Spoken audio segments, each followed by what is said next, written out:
नमस्कार बंधुकण आपण माने शोइबा अवस्था निश्चय स्वप्न देखिथिबे एवं केतेक एपरि समय मध्य थाए जो समय आमे देखिथिबा स्वप्न गुड़िक सत्य होइथाए एवं स्वप्न रे किछि एमिति वस्तु किंबा एमिति व्यक्ति को मध्य देखिथाउ जहा आम उपरे किछि ना किछि प्रभाव पकाइथेबे।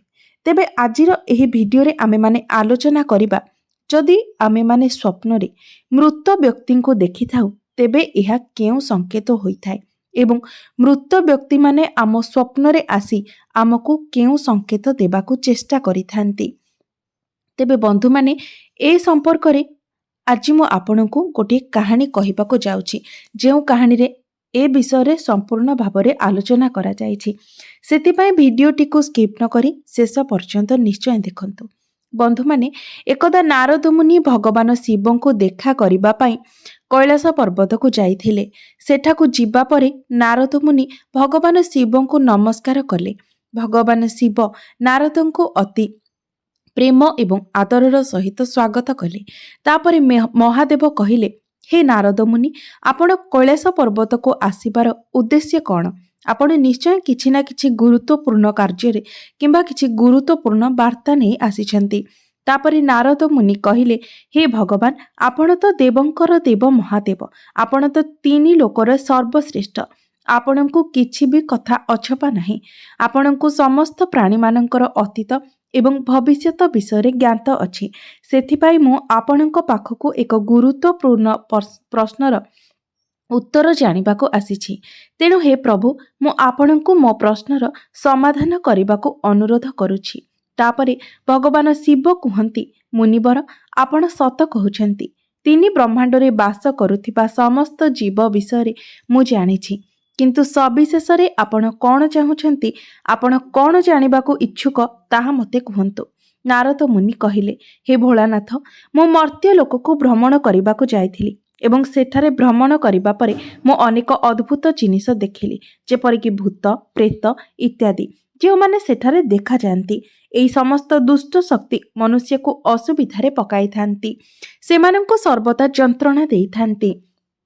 एही समस्त दुष्ट शक्ति मनीष को काहेकि प्रभावित करती, एहार कारण कौन? मो मनरे आउ एक प्रश्न उंकी मारुछि जे मर्त्यरे मनुष्य बेले बेले स्वप्न रे निजर पितृपुरुषों को देखती। तेबे एहार अर्थ कौन? स्वप्न रे मृत लोकों को देखिबार अर्थ कौन? एहा मनुष्य को केउ संकेत देई थाए? हे भोलानाथ, मु समग्र मानव जातिर कल्याण पाई केवल एही प्रश्नर उत्तर जानिबा पाई आपणक निकट को आसीछि। नारद मुनि प्रश्न सुनिबा परे भगवान शिव कहिले, हे मुनिवर, आपण समस्त मानव जातिर कल्याण पाई उपयुक्त प्रश्न पचारिछंती। मु निश्चित भाबरे आपणकर प्रश्नर उत्तर देबी, किंतु एहा पूर्वरु मु आपणको एक पवित्र कहानी कहिबी। एही कहानी रे आपणको एही समस्त प्रश्न गुड़िकर उत्तर मिलिजिव।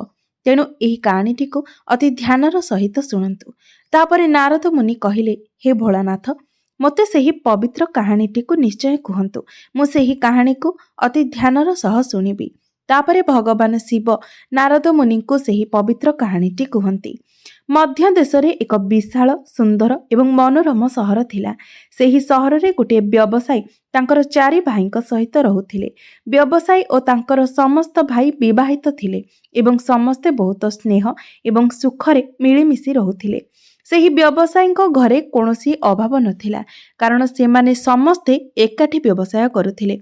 सेही सहर रे सेही व्यवसायीଙ୍କ परि अन्य कोनोसी धनी व्यक्ति नथिले।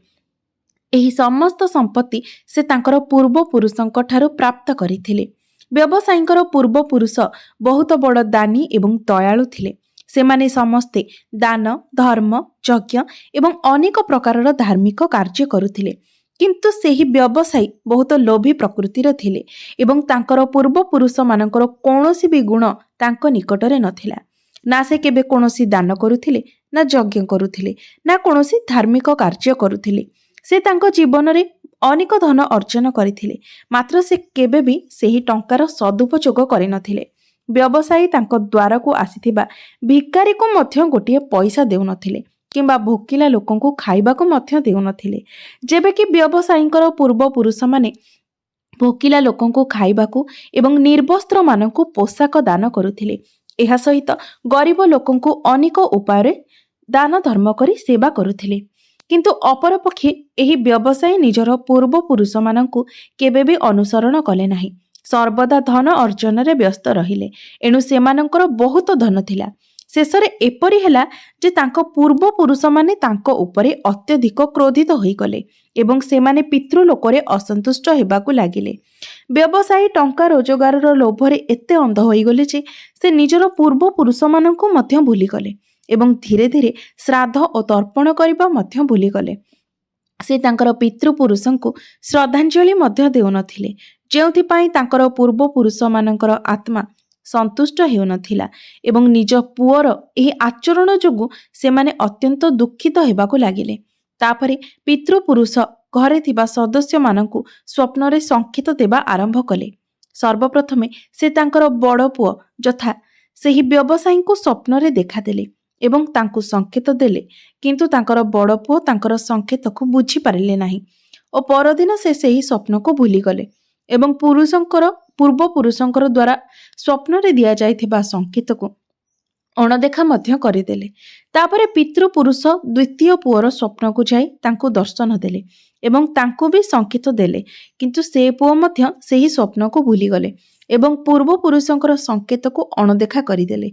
ଏହିପରି ତାଙ୍କର କୌଣସି ବି ପୁଅ ପୂର୍ବପୁରୁଷଙ୍କର ଦ୍ୱାରା ଦିଆଯାଇଥିବା ସଂକେତ ଗୁଡ଼ିକୁ ବୁଝିବାକୁ ସକ୍ଷମ ହେଲେ ନାହିଁ କିମ୍ବା ବୁଝିବାକୁ ଚେଷ୍ଟା ମଧ୍ୟ କଲେ ନାହିଁ, ଯେଉଁଥିପାଇଁ ସମସ୍ତ ପିତୃପୁରୁଷ ଦୁଃଖିତ ଓ କ୍ରୋଧିତ ହେଲେ। ବ୍ୟବସାୟୀ ଏବଂ ତାଙ୍କର ସମସ୍ତ ଭାଇମାନେ ଧନ ଲୋଭରେ ସମ୍ପୂର୍ଣ୍ଣ ଅନ୍ଧ ହୋଇଯାଇଥିଲେ। ତେଣୁ ସେମାନେ ନିଜର ପିତୃପୁରୁଷଙ୍କୁ ସମ୍ପୂର୍ଣ୍ଣ ଭୁଲି ଯାଇଥିଲେ। ଏହିପରି ଭାବରେ ପିତୃପୁରୁଷଙ୍କୁ ସ୍ୱପ୍ନରେ ଦେଖିବାର କିଛି ଦିନ ପରେ ବ୍ୟବସାୟୀଙ୍କର ବ୍ୟବସାୟରେ କ୍ଷତି ହେବାରେ ଲାଗିଲା ଏବଂ ଶେଷରେ ଧୀରେ ଧୀରେ ତାଙ୍କର ବ୍ୟବସାୟ ନଷ୍ଟ ହେବାକୁ ଲାଗିଲା। ଏହି କାରଣରୁ ତାଙ୍କର ସମସ୍ତ ସମ୍ପତ୍ତି ନଷ୍ଟ ହୋଇଗଲା। ଧୀରେ ଧୀରେ ସମୟକ୍ରମେ ସେହି ସମସ୍ତ ଭାଇମାନଙ୍କ ମଧ୍ୟରେ କଳହ ମଧ୍ୟ ଆରମ୍ଭ ହୋଇଗଲା। ସେମାନେ ସେମାନଙ୍କ ପୂର୍ବପୁରୁଷମାନଙ୍କ ଦ୍ୱାରା ଜମା ହୋଇଥିବା ସମସ୍ତ ଜମିବାଡ଼ି ସମ୍ପତ୍ତି ଏବଂ ଏପରିକି ସେମାନଙ୍କର ଘର ମଧ୍ୟ ବିକ୍ରୟ କରିଦେଲେ। ସେମାନେ ସମ୍ପୂର୍ଣ୍ଣ ରୂପରେ ଦରିଦ୍ର ହୋଇଗଲେ ଏବଂ ସବୁ ଭାଇ ଅଲଗା ଅଲଗା ହୋଇ ନିଜ ପରିବାରର ପାଳନ ପୋଷଣ କରିବାକୁ ଆରମ୍ଭ କଲେ। ଅନ୍ୟପଟେ ସ୍ୱର୍ଗରେ ପିତୃପୁରୁଷମାନେ ସେମାନଙ୍କର ପୁତ୍ରମାନଙ୍କର ଏପରି ଦୁଃଖ ଦୁର୍ଦ୍ଦଶା ଦେଖି ମଧ୍ୟ ଅତ୍ୟନ୍ତ କଷ୍ଟ ଅନୁଭବ କଲେ। ସବୁ ପୂର୍ବପୁରୁଷମାନେ ଅତ୍ୟନ୍ତ ଦୁଃଖୀ ହୋଇ ଧର୍ମରାଜଙ୍କୁ ଯାଇ କହିବାକୁ ଲାଗିଲେ, ହେ ଧର୍ମରାଜ, ଆମେ ଆମ ପୁଅମାନଙ୍କର ଏପରି ଦୁର୍ଦ୍ଦଶା ଦେଖିପାରିବୁ ନାହିଁ। ଆମ ଦ୍ୱାରା କରାଯାଇଥିବା ସମସ୍ତ ପୁଣ୍ୟକର୍ମ ଆମ ପୁଅମାନଙ୍କ ଦ୍ୱାରା ନଷ୍ଟ ହୋଇଯାଇଛି। ଦୟାକରି କିଛି କରନ୍ତୁ, ଯାହାଦ୍ୱାରା ଆମ ପୁଅମାନେ ସେମାନଙ୍କର ଭୁଲ ବିଷୟରେ ଜାଣିପାରିବେ। ଭଗବାନ ଶିବ କୁହନ୍ତି, ମୁନିବର ଶୁଣନ୍ତୁ। ଏହା ଶୁଣି ଧର୍ମରାଜ ସେମାନଙ୍କୁ କୁହନ୍ତି, ମୁଁ ନିଶ୍ଚିତ ଭାବରେ ଆପଣଙ୍କୁ ସାହାଯ୍ୟ କରିବି। ତାପରେ ଧର୍ମରାଜ ସ୍ୱୟଂ ବ୍ରାହ୍ମଣ ରୂପରେ ପୃଥିବୀକୁ ଆସି ସେମାନଙ୍କ ପୁତ୍ରମାନଙ୍କୁ ଭେଟିବାକୁ ଗଲେ। ସର୍ବପ୍ରଥମେ ସେ ବ୍ୟବସାୟୀଙ୍କର ଘରକୁ ଗଲେ। ବ୍ୟବସାୟୀ ଖଟ ଉପରେ ଶୋଇଥିଲେ, କାରଣ ସେ ଅନେକ ପ୍ରକାରର ରୋଗରେ ପୀଡ଼ିତ ଥିଲେ। ତାଙ୍କର ପତ୍ନୀ ସେହି ବ୍ରାହ୍ମଣଙ୍କର ଆଦର ସତ୍କାର କଲେ। ସେ ବ୍ରାହ୍ମଣଙ୍କୁ ଆସନରେ ବସାଇ ଦାନ ଦକ୍ଷିଣା ଦେଲେ। ସେହି ସମୟରେ ବ୍ରାହ୍ମଣ କହିଲେ, ଝିଅ, ତୁମ ଘରେ ପିତୃଦୋଷ ଅଛି, ଯେଉଁଥିପାଇଁ ତୁମ ସ୍ୱାମୀ ଏହି ଅବସ୍ଥାରେ ପଡ଼ିଛନ୍ତି। ତୁମ ସ୍ୱାମୀଙ୍କର ଖରାପ କର୍ମ ହେତୁ ତାଙ୍କର ପୂର୍ବପୁରୁଷମାନେ ତାଙ୍କ ଉପରେ କ୍ରୋଧିତ ଅଛନ୍ତି। ବ୍ରାହ୍ମଣ ଦେବତାଙ୍କର କଥା ଶୁଣି ବ୍ୟବସାୟୀ କହିଲେ, ହେ ବ୍ରାହ୍ମଣ ଦେବ, ମୁଁ କେଉଁ ପାପ କରିଛି ଯେ ମୋର ସମସ୍ତ ସମ୍ପତ୍ତି ନଷ୍ଟ ହୋଇଯାଇଛି? ଏପରିକି ମୋର ଭାଇମାନେ ମଧ୍ୟ ମୋତେ ଛାଡ଼ି ଚାଲିଗଲେ। ଆଉ ବର୍ତ୍ତମାନ ମୁଁ ଅନେକ ପ୍ରକାରର ରୋଗରେ ପୀଡ଼ିତ ଅଛି। ତାପରେ ବ୍ରାହ୍ମଣ ଦେବତା କହିଲେ, ପୁତ୍ର, ତୁମେ ତୁମର ପୂର୍ବପୁରୁଷମାନଙ୍କୁ କ୍ରୋଧିତ କରିଛ। ତୁମେ ଏବଂ ତୁମର ଭାଇମାନେ ମିଳିତ ଭାବରେ ତୁମର ପିତୃପୁରୁଷମାନେ ଅର୍ଜନ କରିଥିବା ଧନ ଏବଂ ପୁଣ୍ୟକୁ ନଷ୍ଟ କରିଦେଇଛ, ଯେଉଁଥିପାଇଁ ତୁମେ ଏବଂ ତୁମର ଭାଇମାନେ ଏପରି ଅସୁବିଧାର ସମ୍ମୁଖୀନ ହୋଇଛ। ତୁମର ପୂର୍ବପୁରୁଷମାନେ ତୁମର ଏବଂ ତୁମ ଭାଇଙ୍କର ସ୍ୱପ୍ନରେ ଆସି ତୁମକୁ ଅନେକ ପ୍ରକାର ଗୁରୁତ୍ୱପୂର୍ଣ୍ଣ ସଂକେତ ଦେଇଛନ୍ତି, କିନ୍ତୁ ତୁମେ ତାକୁ ସର୍ବଦା ଅଣଦେଖା କରି ସେମାନଙ୍କୁ ଅପମାନିତ କରିଛ। ସେଥିପାଇଁ ତୁମର ସମସ୍ତ ଧନ ଏବଂ ଗୌରବ ନଷ୍ଟ ହୋଇଯାଇଛି। ସେହି ବ୍ରାହ୍ମଣ ଦେବତାଙ୍କର ଠାରୁ ଏସବୁ ଶୁଣିବା ପରେ ସେହି ବ୍ୟବସାୟୀ ସବୁ କିଛି ଜାଣିପାରିଲେ। ତାଙ୍କର ପୂର୍ବପୁରୁଷମାନେ ସ୍ୱପ୍ନରେ ଦେଖା ଦେଇଥିଲେ। ଏହି କଥା ତାଙ୍କର ମନେ ପଡ଼ିଲା। ତାପରେ ସେହି ବ୍ୟବସାୟୀ କହିଲେ ଯେ, ହେ ବ୍ରାହ୍ମଣ ଦେବ, ଆପଣ ସତ୍ୟ କହୁଛନ୍ତି। ଆମର ପୂର୍ବପୁରୁଷମାନେ ସ୍ୱପ୍ନରେ ମୋତେ ଦର୍ଶନ ଦେଇଥିଲେ, କିନ୍ତୁ ମୁଁ ସେମାନେ ଦେଇଥିବା ସଂକେତ ଗୁଡ଼ିକୁ ବୁଝିପାରିଲି ନାହିଁ। ଦୟାକରି ମୋତେ କୁହନ୍ତୁ ଯେ ଯେତେବେଳେ ଆମେ ଆମର ପିତୃପୁରୁଷଙ୍କୁ ସ୍ୱପ୍ନରେ ଦେଖୁ, ଆମେ କେଉଁ କେଉଁ ସଂକେତ ପାଇଥାଉ? ପୂର୍ବପୁରୁଷମାନଙ୍କୁ ସ୍ୱପ୍ନରେ ଦେଖିବାର କାରଣ କ'ଣ ଏବଂ ଏହାର ଅର୍ଥ କ'ଣ? ଭଗବାନ ଶିବ କହିଲେ, ମୁନିବର। ତାପରେ ସେହି ବ୍ରାହ୍ମଣ ଦେବତା ବ୍ୟବସାୟୀଙ୍କୁ କହିଲେ ଯେ, ପୁତ୍ର, ଧ୍ୟାନ ଦେଇ ଶୁଣ। ଯଦି ପିତୃପୁରୁଷମାନେ ମୁକ୍ତି ପାଇନାହାନ୍ତି, ତେବେ ସେମାନେ ଭୂତ ରୂପରେ ପ୍ରେତ ଲୋକକୁ ଘୁରି ବୁଲିଥାନ୍ତି। ଭୋକ ଓ ଶୋଷରେ ବିବ୍ରତ ହୋଇ ସେମାନେ ନିଜ ପରିବାରର ସଦସ୍ୟଙ୍କ ଘରେ ପ୍ରବେଶ କରନ୍ତି। ଯଦି ସ୍ୱପ୍ନରେ ହାତୀ, ଘୋଡ଼ା, ବଳଦ କିମ୍ବା ମନୁଷ୍ୟର ବିକୃତ ରୂପ ଦେଖାଯାଏ, ତେବେ ତୁମେ ବୁଝିବା ଉଚିତ ଯେ ପିତୃପୁରୁଷ ଅତ୍ୟନ୍ତ ଦୁଃଖିତ ଅଛନ୍ତି। କୌଣସି ବ୍ୟକ୍ତି ଯଦି ପଶୁ ଏବଂ ପକ୍ଷୀମାନଙ୍କୁ ଖାଦ୍ୟ ଦାନ କରେ ନାହିଁ, ତେବେ ତାଙ୍କର ପୂର୍ବପୁରୁଷମାନେ ଅତ୍ୟନ୍ତ ଅସନ୍ତୁଷ୍ଟ ହୁଅନ୍ତି ଏବଂ ପଶୁମାନଙ୍କ ରୂପରେ ତାଙ୍କର ସ୍ୱପ୍ନରେ ଦେଖାଯାଆନ୍ତି। ଯଦି କୌଣସି ମନୁଷ୍ୟର ସ୍ୱପ୍ନରେ ପଶୁମାନେ ମଣିଷ ସ୍ୱରରେ କଥା କହିବାକୁ ଲାଗନ୍ତି, ଯେମିତିକି କୁକୁର, ବିଲେଇ, ବଳଦ ଇତ୍ୟାଦି ମଣିଷ ପରି କଥାବାର୍ତ୍ତା ହେଉଥିବା ଦେଖାଯାଏ, ତେବେ ଏହାର ଅର୍ଥ ହେଉଛି ଯେ ପିତୃଲୋକ ତାଙ୍କ ଉପରେ ଅତ୍ୟଧିକ କ୍ରୋଧିତ ଅଛନ୍ତି। ଭବିଷ୍ୟତରେ ଏପରି ମଣିଷକୁ ଭୟଙ୍କର ଅପମାନର ସମ୍ମୁଖୀନ ହେବାକୁ ପଡ଼ିପାରେ। ସେହିପରି ମନୁଷ୍ୟର ଜୀବନରେ ଦୁଃଖ ଘୋଟିଆସେ ଏବଂ ତାଙ୍କର ଭାଇମାନେ ପଶୁମାନଙ୍କ ପରି ନିଜ ନିଜ ମଧ୍ୟରେ ଝଗଡ଼ା କରିବା ଆରମ୍ଭ କରନ୍ତି। ଧର୍ମରାଜ କହିଲେ ଯେ ଯଦି ମୃତ ସମ୍ପର୍କୀୟମାନେ ସ୍ୱପ୍ନରେ କିଛି ମାଗୁଥିବାର ଦେଖାଯାଏ, ତେବେ ଜଣେ ବ୍ୟକ୍ତି ସେହି ସ୍ୱପ୍ନକୁ କେବେ ହେଲେ ଅଣଦେଖା କରିବା ଉଚିତ ନୁହେଁ। ଏହି ସ୍ୱପ୍ନର ଅର୍ଥ ହେଉଛି ସେହି ବ୍ୟକ୍ତିଙ୍କର ପୂର୍ବଜମାନେ ପିତୃଲୋକରେ ଅସନ୍ତୁଷ୍ଟ ଅଛନ୍ତି। ଏହା ସତ୍ୟ ଯେ ଯଦି ଜଣେ ବ୍ୟକ୍ତି ତାଙ୍କର ମୃତ ପିତୃପୁରୁଷମାନଙ୍କୁ ତାଙ୍କ ସ୍ୱପ୍ନରେ କିଛି ମାଗୁଥିବାର ଦେଖନ୍ତି, ତେବେ ତାଙ୍କର ସମ୍ପୂର୍ଣ୍ଣ ଅନ୍ନ ଭଣ୍ଡାର ଧୀରେ ଧୀରେ ଶେଷ ହୋଇଯାଏ ଏବଂ ସେ ଦରିଦ୍ର ହୋଇଯାଆନ୍ତି ଏବଂ ତାଙ୍କର ଅବସ୍ଥା ଭିକାରୀଙ୍କ ପରି ହୋଇଯାଏ। ତେଣୁ ଏହିପରି ସ୍ୱପ୍ନ ଦେଖୁଥିବା ବ୍ୟକ୍ତିଙ୍କୁ ତୁରନ୍ତ ଖାଦ୍ୟ ଦାନ କରିବା ଉଚିତ, ଯାହା ଦ୍ୱାରା ତାଙ୍କର ମୃତ ପିତୃପୁରୁଷମାନେ ସନ୍ତୁଷ୍ଟ ହୋଇପାରିବେ।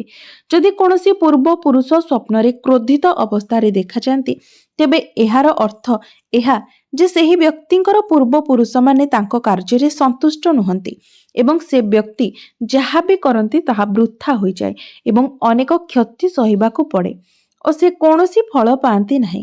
ଯଦି ପୂର୍ବପୁରୁଷମାନେ ସ୍ୱପ୍ନରେ ଦେଖାଦିଅନ୍ତି ଏବଂ ହଠାତ୍ ଅଦୃଶ୍ୟ ହୁଅନ୍ତି, ତେବେ ଏହା ବୁଝିବା ଉଚିତ ଯେ ଭବିଷ୍ୟତରେ ସେହି ବ୍ୟକ୍ତିଙ୍କ ସହିତ କିଛି ବଡ଼ ଅସୁବିଧା ଘଟିବ।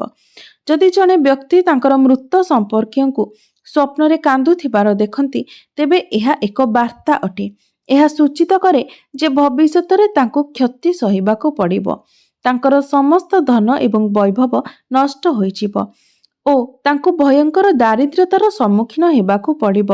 ଆଗାମୀ ସମୟରେ ଆସୁଥିବା ସଙ୍କଟ ଦେଖି ପିତୃପୁରୁଷମାନେ ସ୍ୱପ୍ନରେ କାନ୍ଦୁଥିବାର ଦେଖାଯାଏ।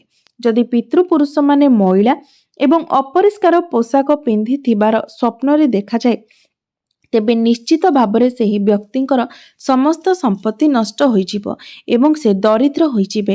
ଏହାପରେ ବ୍ରାହ୍ମଣ କହିଲେ, ପୁଅ, ଯଦି ତୁମେ ମଧ୍ୟ ଏହିପରି ସ୍ୱପ୍ନ ଦେଖିଛ, ତେବେ ତୁମର ପିତୃପୁରୁଷଙ୍କୁ ଖୁସି କରିବା ପାଇଁ ତୁମେ ଦାନ, ଧର୍ମ, ଶ୍ରାଦ୍ଧ ଇତ୍ୟାଦି କରିବା ଉଚିତ, ଯାହା ତୁମର ସମସ୍ତ ଅସୁବିଧା ଦୂର କରିଦେବ। ବ୍ରାହ୍ମଣଙ୍କର କଥା ଶୁଣିବା ପରେ ବ୍ୟବସାୟୀ ତାଙ୍କ ଭୁଲକୁ ବୁଝିପାରିଲେ ଏବଂ ସଙ୍ଗେ ସଙ୍ଗେ ତାଙ୍କର ଭାଇମାନଙ୍କ ନିକଟକୁ ଯାଇ ବ୍ରାହ୍ମଣ ଦେବ ଯାହା କହିଥିଲେ ତାହା ଜଣାଇଲେ। ତାପରେ ସମସ୍ତ ଭାଇମାନେ ବୁଝିପାରିଲେ ଯେ ସେମାନଙ୍କର ପୂର୍ବପୁରୁଷମାନେ ସ୍ୱପ୍ନରେ ଆସି ସଂକେତ ଦେଇଥିଲେ। ତାପରେ ସମସ୍ତ ଭାଇମାନେ ଏକତ୍ର ମିଶି ନଦୀକୁ ଗଲେ। ସେଠାରେ ବ୍ରାହ୍ମଣଙ୍କର ନିର୍ଦ୍ଦେଶାନୁଯାୟୀ ପୂର୍ବପୁରୁଷମାନଙ୍କ ପାଇଁ ଶ୍ରାଦ୍ଧ, ତର୍ପଣ ଓ ଦାନ କରିଲେ ଏବଂ ସେମାନଙ୍କର ପୂର୍ବପୁରୁଷମାନଙ୍କୁ ସନ୍ତୁଷ୍ଟ ମଧ୍ୟ କଲେ। ତାପରେ ଦିନେ ସେମାନଙ୍କର ପୂର୍ବପୁରୁଷମାନେ ସେମାନଙ୍କୁ ପୁଣି ଥରେ ସ୍ୱପ୍ନରେ ଦେଖାଦେଇ ବିଭିନ୍ନ ସଂକେତ ଦେଲେ।